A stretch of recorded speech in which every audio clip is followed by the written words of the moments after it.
Welcome to एमआरजन public school. आज का जो हमारा विषय है ये कक्षा 5वीं का हिंदी व्याकरण है, जिसके अंतर्गत हम अध्याय 9 काल के बारे में जानेंगे। काल हमारा समय होता है, जिसमें कि हम 3 प्रकार के समय के बारे में जानेंगे। तो चलिए स्टार्ट करते हैं। इन वाक्यों की क्रिया पर ध्यान दीजिए।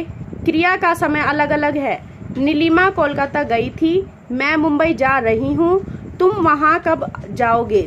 तो तीनों के अंतर्गत गई थी भूतकाल, रही हूँ वर्तमान काल, जाओगे भविष्यत काल। तीनों का समय अलग अलग है।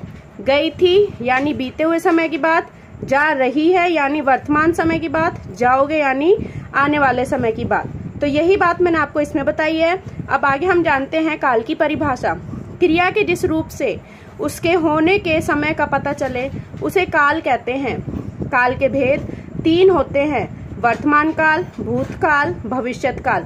तो सबसे पहले हम जानेंगे वर्तमान काल। क्रिया के जिस रूप से उसके वर्तमान समय में होने का पता चले उसे वर्तमान काल कहते हैं। जैसे बालक खेल रहे हैं। ऐसे ही हमारा नेक्स्ट है भूतकाल।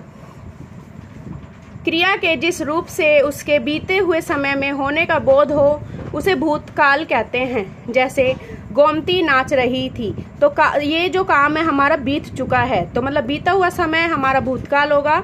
भविष्यत काल आने वाला समय। क्रिया के जिस रूप से उसके आने वाले समय में होने का पता चले उसे भविष्यत काल कहते हैं। जैसे आज वर्षा होगी। तो इन तीनों काल के अन्य उपभेद भी होते हैं, जिन्हें हम नेक्स्ट क्लास में जानेंगे। तो आई होप आपको अच्छे से चैप्टर समझ आया होगा।